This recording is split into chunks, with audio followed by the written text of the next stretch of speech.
Fathers and Sons by Ivan Turgenev. Translated by Richard Hare. Chapter 22. In silence, only rarely exchanging a few words, our friends traveled as far as Fedot's. Bazarov was not altogether pleased with himself, and Arkady was displeased with him. He also felt gripped by that melancholy without a cause, which only very young people experience. The coachman changed the horses and, getting up on the box, inquired, "To the right or to the left?" Arkady shuddered. The road to the right led to the town, and from there home. The road to the left led to Madame Odintsov's place.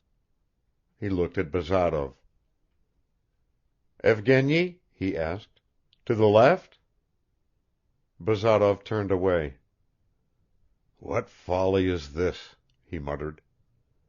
"I know it is folly," answered Arkady. "But what harm does it do? It's not for the first time." Bazarov pulled his cap down over his forehead. "As you like," he said at last. "Turn to the left," shouted Arkady. The tarantass rolled off in the direction of Nikolska. But having decided on committing the folly, the friends maintained an even more obstinate silence than before, and seemed positively bad-tempered. Already, by the manner in which the butler met them in the porch of Madame Odintsov's house, the friends could guess that they had acted injudiciously in giving way so suddenly to a passing caprice. They were obviously not expected. They sat for quite a long time in the drawing-room with rather stupid faces. At length Madame Odintsov came in to them. She greeted them with her usual politeness, but showed surprise at their rapid return, and judging by the deliberation of her gestures and words, she was not over-pleased about it. They hastened to explain that they had only called there on their way, and within 4 hours must continue their journey to the town. She confined herself to a mild exclamation, asked Arkady to convey her greetings to his father, and sent for her aunt. The princess appeared, looking half asleep, which gave her wrinkled old face an even more hostile expression. Katya was unwell and did not leave her room. Arkady suddenly realized that he was at least as anxious to see Katya as to see Anna Sergeyevna herself. The 4 hours passed in small talk about one thing or another. Anna Sergeyevna both listened and talked without smiling. It was only when they were already saying good-bye that her former friendliness seemed somehow to light up again in her. "I have an attack of spleen just now," she said, "but don't pay any attention to that and come here again, I say that to both of you, before long." Both Bazarov and Arkady responded with a silent bow, took their seats in the carriage, and without stopping again anywhere, drove straight home to Marino, where they arrived safely on the evening of the following day. During the whole journey neither of them so much as mentioned the name of Madame Odintsov.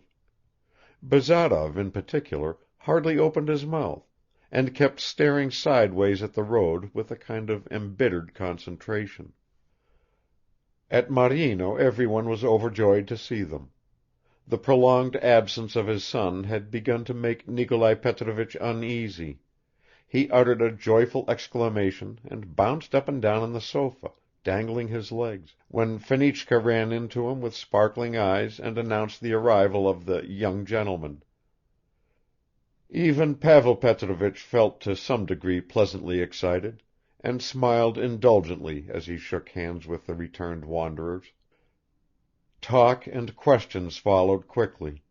Arkady talked most, especially at supper, which lasted till long after midnight. Nikolai Petrovich ordered up some bottles of porter which had just been brought from Moscow, and he himself made merry till his cheeks turned purple, laughing repeatedly with a rather childlike but nervous laughter. Even the servants were affected by the general gaiety. Dunyasha ran up and down like one possessed, slamming doors from time to time, while Pyotr at 3 o'clock in the morning was still trying to play a Cossack waltz on the guitar. The strings emitted their sweet and plaintive sounds in the motionless air, but except for some short preliminary flourishes the cultured valet's efforts failed to produce any tune. Nature had granted him no more talent for music than it had for anything else. But meanwhile things had not been going too well at Marino, and poor Nikolai Petrovich was having a hard time. Every day difficulties arose on the farm, senseless, distressing difficulties. The troubles with the hired laborers had become intolerable. Some gave notice or asked for higher wages, while others walked off with wages they had received in advance. The horses fell sick. The harness was damaged as though it had been burnt. The work was carelessly done, a threshing machine ordered from Moscow turned out to be unusable because it was too heavy. Another winnowing machine was ruined the very first time it was used. Half the cattle sheds were burned down because a blind old woman on the farm went with a blazing firebrand in windy weather to fumigate her cow. Of course the old woman maintained that the whole mishap was due to the master's plan of introducing new-fangled cheeses and dairy products. The bailiff suddenly turned lazy and began to grow fat, as every Russian grows fat when he gets an easy living. When he caught sight of Nikolai Petrovich in the distance, he would try to demonstrate his zeal by throwing a stick at a passing pig, or by threatening some half-naked ragamuffin, but for the rest of the time he was generally asleep. The peasants who had been put on the rent system did not pay in time and stole wood from the forest. Almost every night the watchmen caught peasants' horses in the farm meadows and sometimes removed them after a scrimmage. Nikolai Petrovich would fix a money fine for damages, but the matter usually ended by the horses being returned to their owners after they had been kept for a day or two on the master's forage. On top of all this, the peasants began to quarrel among themselves. Brothers asked for their property to be divided, their wives could not get on together in one house. Suddenly a quarrel would flare up. They would all rise to their feet, as though at a given signal, would run to the porch of the estate office, and crawl in front of the master, often in a drunken state with battered faces, demanding justice and retribution. An uproar and clamor would ensue, the shrill screams of the women mingling with the curses of the men. The contending parties had to be examined, and one had to shout oneself hoarse, knowing in advance that it was in any case quite impossible to reach a just settlement. There were not enough hands for the harvest. A neighboring yeoman, in the most benevolent manner, contracted to supply him with reapers for a commission of 2 rubles per acre, and cheated him in the most shameless way. His peasant women demanded exorbitant prices, and meanwhile the corn got spoiled. The harvest was not in the common ownership, but at the same time the Council of Guardians issued threats and demanded immediate and full payment of interest due. "It's beyond my power," exclaimed Nikolai Petrovich several times in despair. "I can't flog them myself. To send for the police is against my principles, but without the fear of punishment you can do absolutely nothing with them." Do calm," Pavel Petrovich would remark on these occasions, but he hummed to himself, frowned and twisted his mustache. Bazarov held himself aloof from all the squabbles, and indeed as a guest it was not incumbent on him to meddle in other people's affairs. On the day after his arrival in Marino he set to work on his frogs, his infusoria, and his chemical experiments, and spent all his time over them. Arkady, on the contrary, considered it his duty, if not to help his father, at least to create an impression of being ready to help him.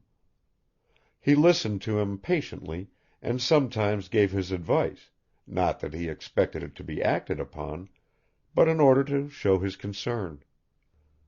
The details of agricultural management were not repugnant to him; he even indulged in pleasant dreams about agricultural work, but at this time his mind was preoccupied with other ideas. To his own surprise Arkady found he was thinking incessantly of Nikolskoe. Formerly he would have just shrugged his shoulders if anyone had told him he could feel bored under the same roof as Bazarov, particularly in his own home, but now he was bored and longed to get away. He tried walking till he was tired out, but that did not help either. One day, when talking to his father, he found out that Nikolai Petrovich possessed a number of quite interesting letters, written to his wife by Madame Odintsov's mother, and Arkady gave him no peace until he had taken out the letters, for which Nikolai Petrovich was obliged to rummage in 20 different drawers and boxes. Having gained possession of these crumbling papers, Arkady somehow calmed down as if he had secured a clearer vision of the goal towards which he ought now to move. "I say that to both of you," he kept on repeating to himself. "Those were the words she added. I shall go there. I shall go. Hang it all." Then he recalled his last visit, the cold reception and his previous embarrassment, and shyness overwhelmed him. But the adventurous daring of youth, the secret desire to try his luck, to test his powers independently without anyone else's protection, prevailed at last. Before 10 days had passed after his return to Marino, on the pretext of going to study the organization of Sunday schools, he galloped off again to the town, and from there on to Nikolskoe. Uninterruptedly urging the driver forward, he dashed on like a young officer riding into battle. He felt at once frightened and light-hearted and breathless with impatience. "The main thing is, I mustn't think," he kept on saying to himself. His driver happened to be a high-spirited fellow, who stopped in front of every inn and exclaimed, "A drink?" or "What about a drink?" But, to make up for that, after the drink he did not spare his horses. At length there came into sight the high roof of the familiar house. "What shall I do?" suddenly flashed through Arkady's mind. "Anyhow, I can't turn back now." The 3 horses sped gaily on. The driver yelled and whistled at them. Already the little bridge was echoing under the wheels and the horses' hoofs, and the avenue of lopped pines was drawing nearer. He caught a glimpse of a woman's pink dress moving among the dark green trees, and a young face peeped out from under the light fringe of a parasol. He recognized Katya, and she recognized him. Arkady ordered the driver to stop the galloping horses, jumped out of the carriage and went up to her. "It's you," she murmured, and slowly blushed all over. "Let us go to my sister, she's here in the garden. She will be pleased to see you." Katya led Arkady into the garden.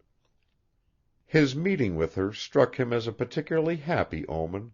He was delighted to see her, as though she were someone close to his heart. Everything had happened so agreeably; no butler, no formal announcement. At a turn in the path he caught sight of Anna Sergeyevna. She was standing with her back to him; hearing his footsteps, she gently turned around. Arkady would have felt embarrassed again, but the first words which she uttered immediately set him at ease. "Welcome, you runaway," she said in her smooth caressing voice, and came forward to meet him, smiling and screwing up her eyes from the sun and breeze.